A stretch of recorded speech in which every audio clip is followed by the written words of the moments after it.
मित्रों को आज सोमवार का दिन है। सोमवार के दिन हम संत वाणी का अध्ययन करते हैं।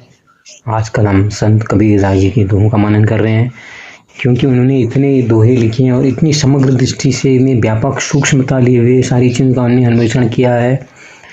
और वो दोहे उनके बड़े सारगर्भित हैं, 2 लाइनों के दोहे उनके, और उसमें इतना सब कुछ डाल देते हैं कि वो बड़ी बड़ी उपनिषद और ग्रंथों के समान हो जाता है। आइए शुरू करते हैं। पहला दोहा आज का। पार ब्रह्म के तेज का कैसा है उन्मान, कहबे को शोभा नहीं देखा ही परवान। पार ब्रह्म के तेज का कैसा है उन्मान, कहबे को शोभा नहीं देखा ही परवान। इसका पहले भावार्थ समझते हैं। इसका भावार्थ ये है, संत कबीरदास जी कह रहे हैं कि उस प्रभु के तेज सौंदर्य को वाणी द्वारा नहीं कहा जा सकता, बिल्कुल भी वर्णनातीत है। कहने में उस अनुपम रस की शोभा ही नहीं है, वो इतना अनुपम है कि उसका कोई अनुमान लगा ही नहीं सकता। इसलिए इसको शब्दों में वर्णन करना तो छोड़िए, कोई भी भक्त उस शोभा को, उस तेज को अपने चक्षु से, अपने विचारों से बिल्कुल भी व्यक्त नहीं कर सकता। इसलिए वो जो है एकदम सिर्फ दर्शन करो, उसको महसूस करो। जो भी दर्शन करेगा वो दर्शन ही कर सकता है। उसका वो इतना ऐसा तेज है कि बिल्कुल ही शब्द उसके लिए कम पड़ जाते हैं। जो सांसारिक शब्द हमने जुटाए हैं अपनी भाषाओं में जो भी हैं, उनके वर्णन से परे है वो। तो इसलिए छोड़ दीजिए कि आप उसके बारे में कोई चर्चा करेंगे। ये यहाँ पर संत कबीरदास जी कह रहे हैं कि उसका तेज इतना गजब का तेज। दूसरा है,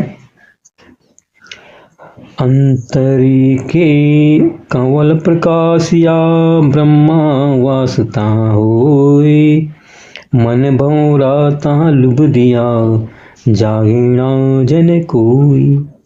अंतरि कंवल प्रकाशिया ब्रह्मा वासता होए, मन भौरा ता लुभ दिया जानेगा जन कोई। इसमें इसका भावार्थ है कि मेरे हृदय के भीतर कमल खिल रहा है, अर्थात मेरे शरीर में, मेरे बदन में के भीतर कमल का पुष्प विकसित हो रहा है, और जिसमें क्या है, जिसमें ब्रह्मा का निवास है। और मेरा मन रूपी जो भ्रमर है, मन को यहाँ पर भंवरे उतना नहीं, मेरा मन रूपी भ्रमर उस कमल रस के पान करने के लिए लालायित हो गया है। इस रहस्य को बिरले भक्ति जान सकते हैं। इसका साक्षात्कार कुछ बिरलों को ही प्राप्त होता है। आभास हो रहा है जब आदमी आध्यात्म के रास्ते में चलता है। बहुत कठिन काम है आध्यात्म के रास्ते पर चलना। आज के माया जनित संसार में जहाँ आदमी पैसे कमाने की जरूरत में है कि हाउ टू मेक मनी, कौन से स्टॉक खरीदें, कौन से बेचें, क्या करें, कहाँ इन्वेस्ट करें, ये सब सारे सवाल चल रहे होते हैं। वहाँ पर तो आध्यात्म का ज्ञान अगर मिल जाए तो समझ लो तो आपको स्वर्ग ही प्राप्त हो गया है और कुछ नहीं है। तो कबीरदास जी देख रहे हो, जिस तरह पूरी दुनिया में रहे, एक वाराणसी जैसे शहर में वो रहे, कोई छोटे गांव में भी रहे, वहाँ पर रह के पूरी दुनिया को उन्होंने देखा। क्योंकि वाराणसी एक ऐसी जगह है हिंदुओं के लिए खासकर, वहाँ पर सारे लोग तीर्थ इत्यादि के लिए आते रहते हैं। तरह तरह के लोगों को उन्होंने देखा, लेकिन उनका भाव जो है सबको जानने के बाद उनको पता लगा कि यार बाहर जो दिख रहा है ये तो यार कुछ पल का है, यहाँ तो पलड़ा कभी इधर झुकता है कभी उधर झुकता है।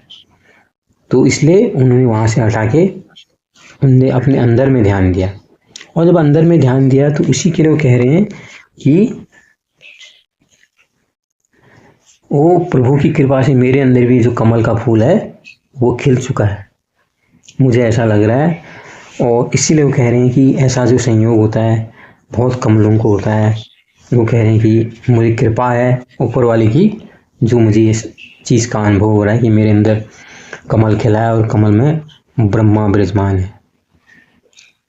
ये अनुभूति उन्होंने अपने दोहों में इस तरह से व्यक्त की है। कहते हैं अगर जो आध्यात्म के पथ पर चलेगा तो ये जो सांसारिक सुख है उनकी तुलना में तो लाख गुना सुख बेहतर है।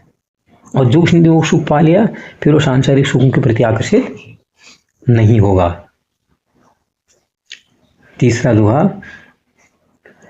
हद छाड़ी बेहद गया किया सुन्नी स्नान, मुनि जन महल न पावे तहाँ किया विश्राम। हद छाड़ी बेहद गया किया सुन्नी स्नान, मुनि जन महल न पावे तहाँ किया विश्राम। इसका भावार्थ है, संत कबीरदास जी कहते हैं कि जब मैं इस मायाजनी भ्रमपूर्ण संसार का परित्याग कर निशी ब्रह्मा की साधना में प्रवृत्त हुआ तो वहाँ जो ब्रह्म प्रदेश के जो धरती अमृत से नहा गया, मतलब मुझे इतना सुख वहाँ मिला, पूर्ण क्या तो ब्रह्म रश्मि में सारोबार हो गया। और बड़े बड़े मुनिगण जिस ब्रह्मवास ब्रह्म प्रदेश के लिए लालायित रहते हैं, दुर्लभ रहता है उनके लिए, वहाँ मेरा स्थायी निवास हो गया। कितनी एक अनुभूति है, देखो ना, ये अनुभूति तो है।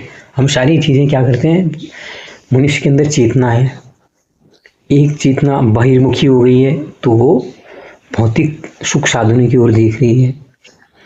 और संत कबीरदास जी को एक प्रेरणा मिली, अच्छे गुरु मिले, या उनने इतना विचार मनन उन्होंने किया, उनने जो अपनी बुद्धि सही जगह लगाई, तो उनको वो बता रहे हैं कि मुझे वो निस्सीम जो ब्रह्म है जिसकी कोई सीमा नहीं है, उस ब्रह्म का मुझे जब से अनुभव हुआ है तो मुझे तो जब थोड़ा भी आभास हुआ तो मुझे ऐसा लगा कि मैंने जो ब्रह्म प्रदेश है वहाँ का जो ब्रह्म रस है और मुझे मिल गया, ऐसी अनुभूति उनको हुई है, वो बताते हैं।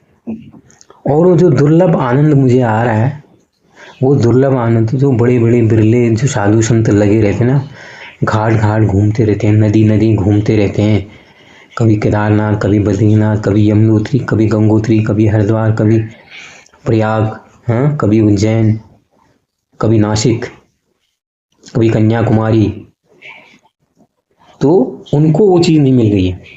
मुझे बैठे बैठे यहाँ पर कृपा हो गई, मुझे वो ब्रह्म रस मिल गया है।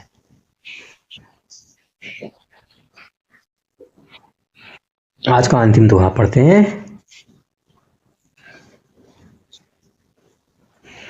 देखो कर्म कबीर का कछ पूरब जन्म का खेल, जाका महल न मुनि लहे सो दोषत किया अलेख। देखो कर्म कबीर का कछ पूरब जन्म का खेल, जाका महल न मुनि लहे सो दोषत किया अलेख। यहाँ पर वो संसार को संबोधित करते हुए कह रहे हैं, हे दुनिया के लोगों, हे संसार के लोगों, जो कबीर के पूर्व जन्म के संचित पुण्य फल हैं, उन्हीं की वजह से देखो मुझे जो ब्रह्म प्रदेश है वहाँ तक पहुँच हो गया है, और मेरी जो ब्रह्म है उनके साथ मेरी दोस्ती हो गई है, उनके साथ मेरा तारतम्य स्थापित हो गया है, मेरा संबंध वहाँ स्थापित हो गया है, और मैं उसी में लय हुआ हूँ, मेरा उनके साथ ब्रह्म के साथ एकाकार हो गया। तो वो ये कह रही है पूर्व जन्म।